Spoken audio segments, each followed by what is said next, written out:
Good evening. This is the Elliott wave update for the S&P 500 and the NASDAQ 100 on Thursday, May the 9th, 2024.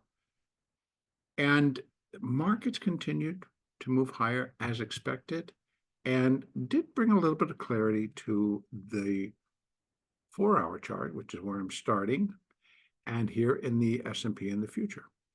Continue to leave that as a minor fourth wave. We're working within the confines that it is a minor fifth wave up. I am back to just basically counting it as a impulse fifth wave, not a diagonal. So right now, not a diagonal until unless proven otherwise. This is what I'm working with. And so I have marked minute 1 and 2 here, and that we're in minute wave 3, of which we had 1, 2, 3, and possibly 4 in. I had left open the potential that wave 4 could come down a little bit more. It did not. In fact, it pretty much launched from the entire day. So we just kind of went up.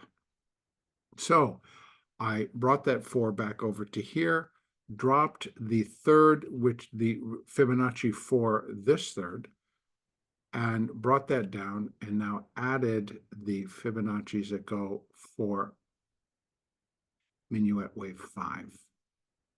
So we're looking for minuet wave 5 to complete minute wave 3.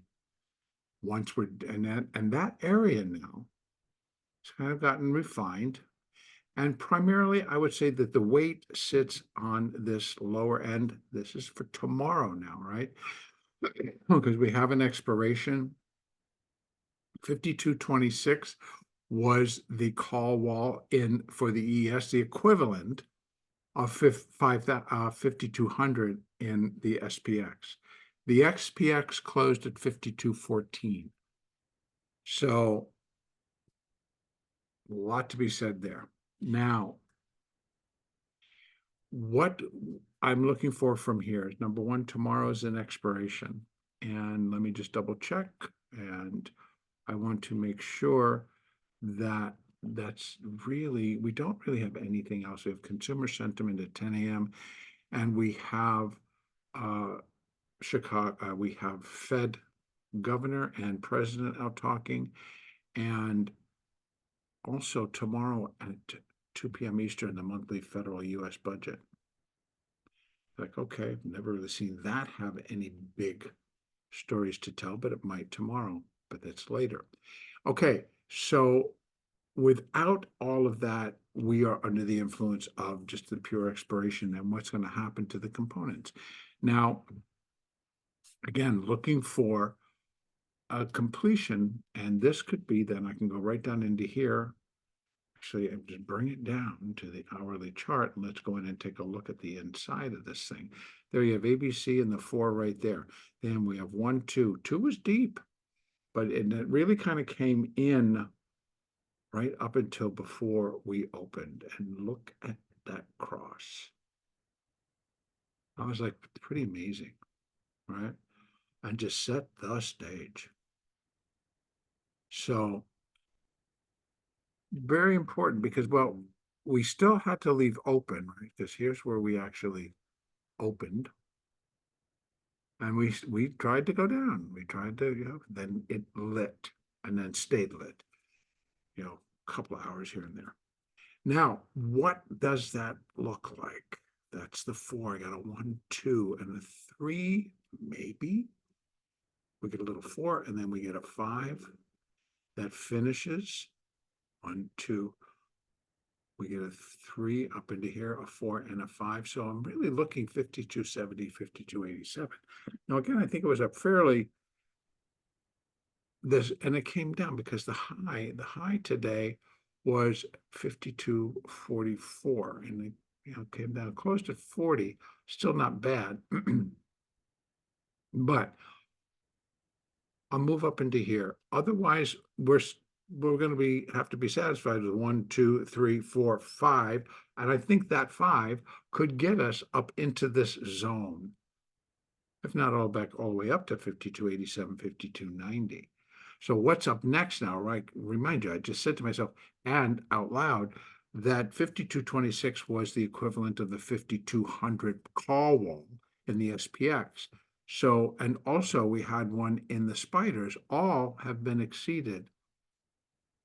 And not necessarily that they've punched a hole in it, because I think there's still a whole bunch sitting for next Friday's expiration, May the 17th expiration, tomorrow as well. So that will come into play. And so it could be a quick trip up to these higher levels in the 5200 handle. So we will wait and we will see, but I'd be looking for this minute third wave to finish up. Let me bring this back into line. Oh, wow. I got to go out. Let me go out one. Let me go here. So this, right, we have minute 1, minute 2. So I'm looking to minute 3 to finish up. And then we do a minute fourth wave, which is going to be an ABC. So we could very well, in the morning, head up, hit this. And in the afternoon, prior to the close, we start to work it back lower again. It's going to get interesting. But again, it's going to surround that tomorrow's close, and possibly any other late stuff that might come out and shake up the market. But right now, things stay looking pretty positive for continuation to the upside. Also, via some of the cycle work, some of the cycle, it still shows that, yes, we're kind of in a point where some are coming into a trough, a low trough. Others are pointing higher.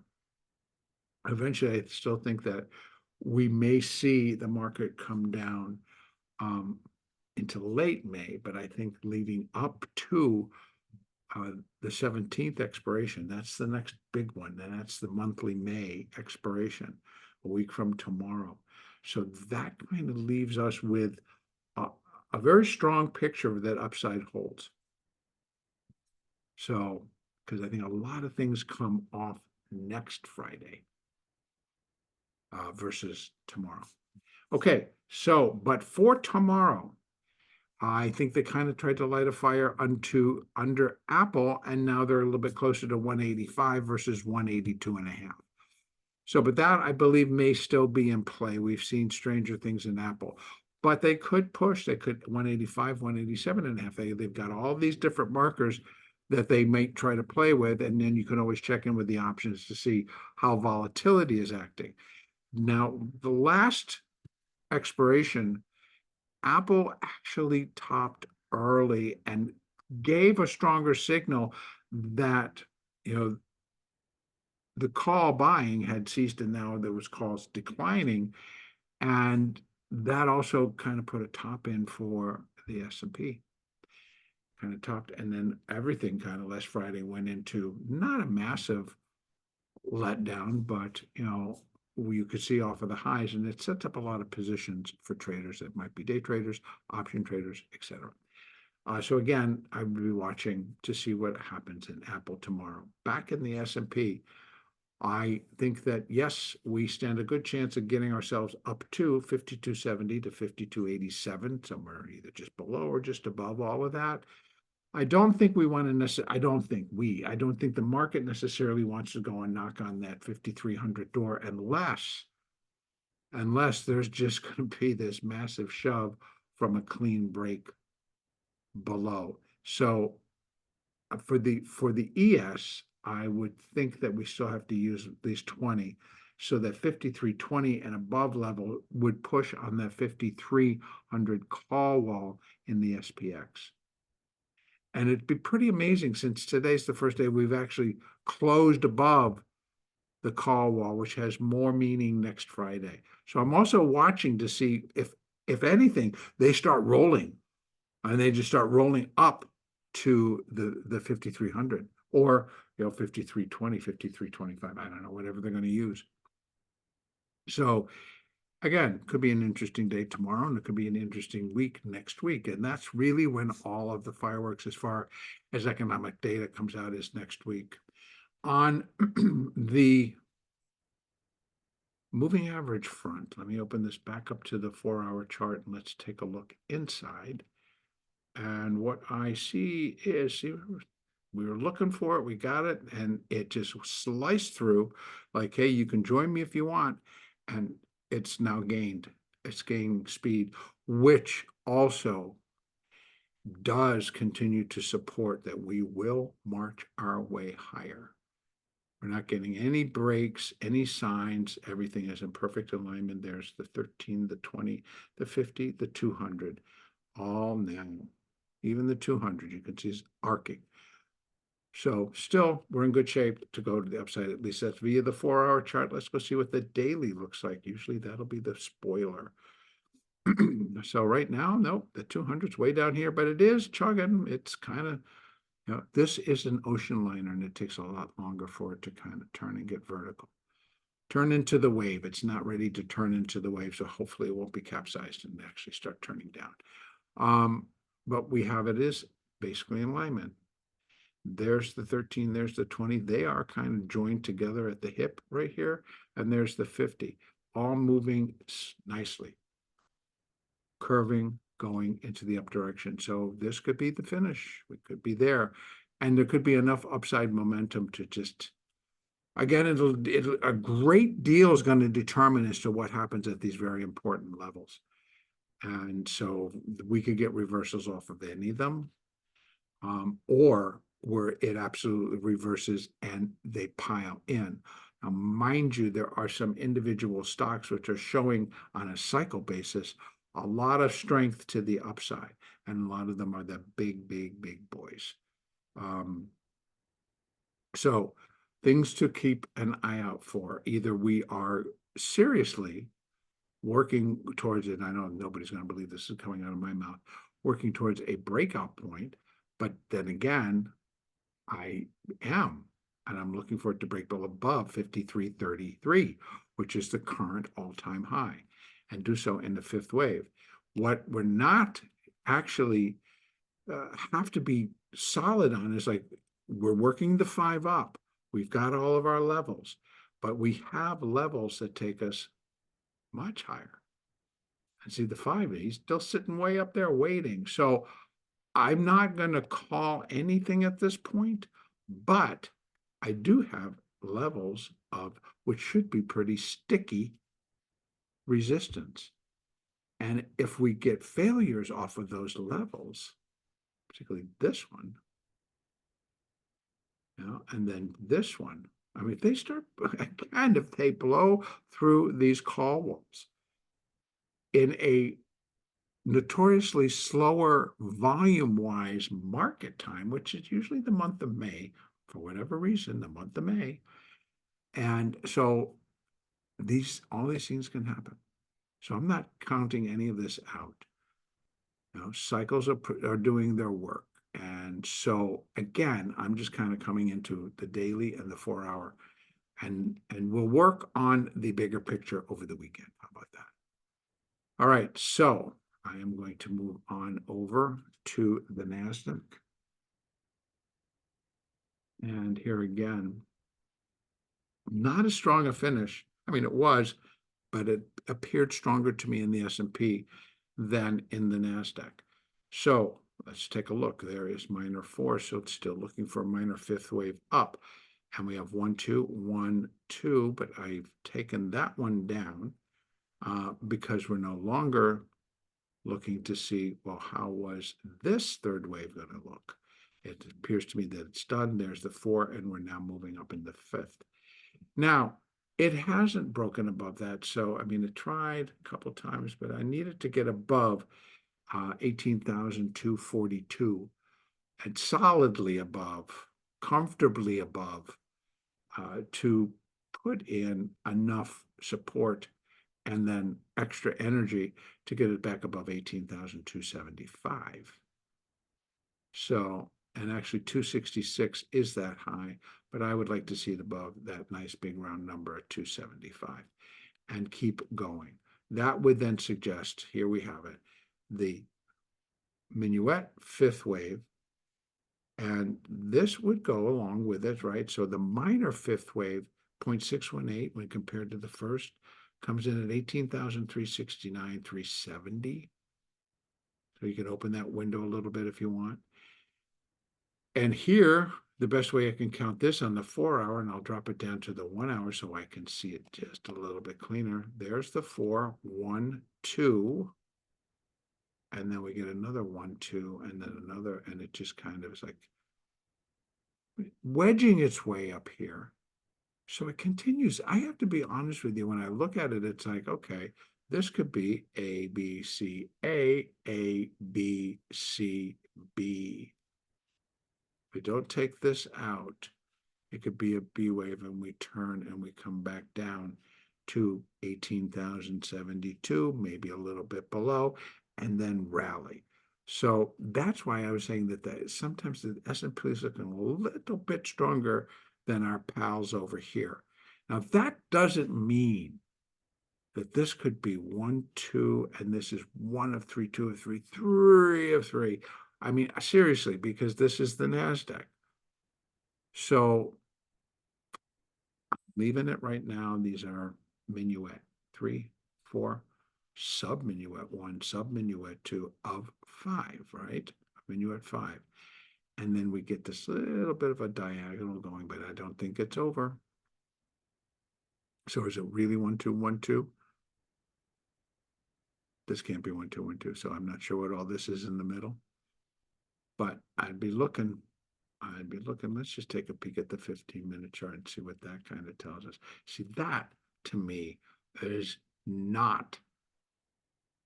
It is more corrective, which is why I'm leaning a little bit on this, that it's an A, B, C, and then an A, B, C. Right, so this is A, this is B, and see, it doesn't necessarily fit. 1, 2, 3, 4, and it's fifth. Yeah, it does fit. This is how it can get, and if you just kind of know your Elliott and you just sit and apply it, get calm. So here we have it: 3, A of 4, A, B, C, and here of 4. Of B of 4. And then we do 5 waves down. Well, that would be really impressive. I have to be honest with you, it would be impressive if the market did that and then turned and went. And let's count this out again.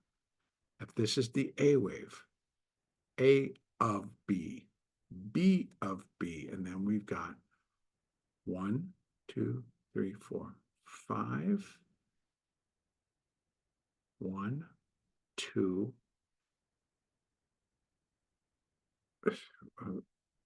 no, I had it before. Hold on. I do think this is like how I counted it before. Yeah. I'm thinking that's a B wave, but I have to work this out to 5, and I had it just a minute ago. And this, I think, is like a 1, or just like, that's the 4, and it's 1, 2, 3, 4, 5. And that could be it. And then it's counting it as the top of a B wave, and we have a C wave coming down. I apologize because the brain just kind of went into what. Thinking, what was that? Okay, how does this all work out? So, because it truly looks like that's a 5, and that's a cut and sudden turn. And so is it still, again, 1, 2, 1, 2? So I've not seen, this is interesting, and I think it could be a 5th of the finishing, the ABC. A, B, and this all is a C wave of B. We drop back down to finish the 4th wave, so a C wave of 4, finish it, and then rally again. I do mean that. I do believe we are going to get above 369. We're going to get above 412. Eventually, we will get up back above that 18,700, and this is something that I'm not resting on, but I do believe pretty strongly that this is where the market is going to go, and they're doing it quickly. So this presented a little bit of like, what? But I'll tell you what it was. It was Apple versus NVIDIA and SMCI. We had a lot of strength in some of the other stocks today, not too severe, but Apple, Amazon, Booking, they don't have a lot of weighting, but they were up pretty sweetly. Google, it did some nice moves today. So again, we'll see. But here in the NASDAQ, I am still expecting, but now we need to leave open the possibility, the potential that we're going to come down first. That we're going to come down before we rise up to finish this thing, because ultimately I would be looking for wave 5 to break above that level.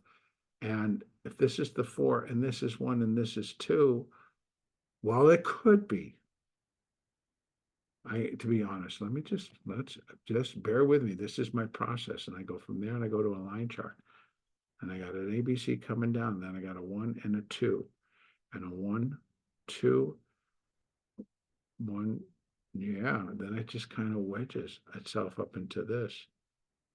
It's kind of interesting because it's very bizarre.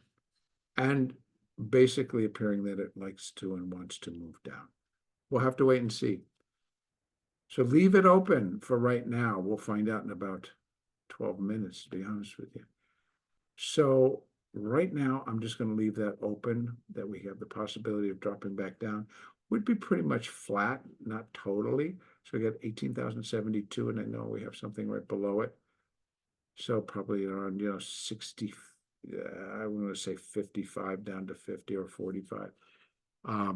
But we could measure it by any means for downside.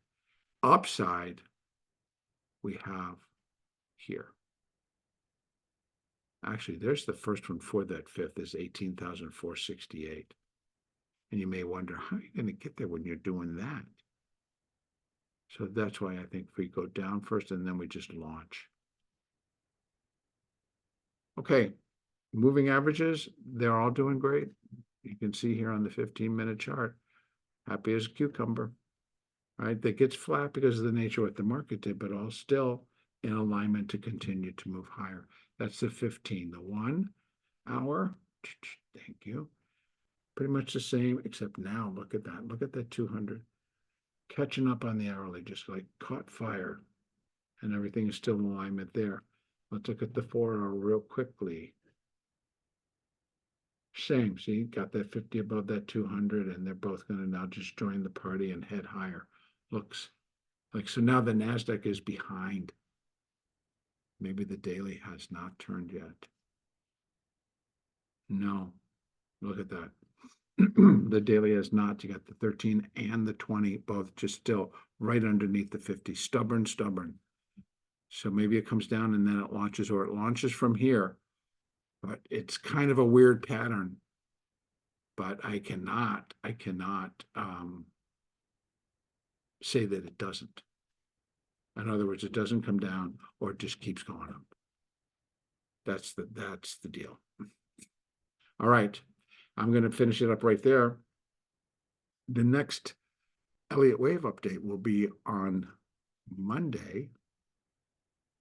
Let's see, tomorrow's the 10th, 11th, so the 13th of May.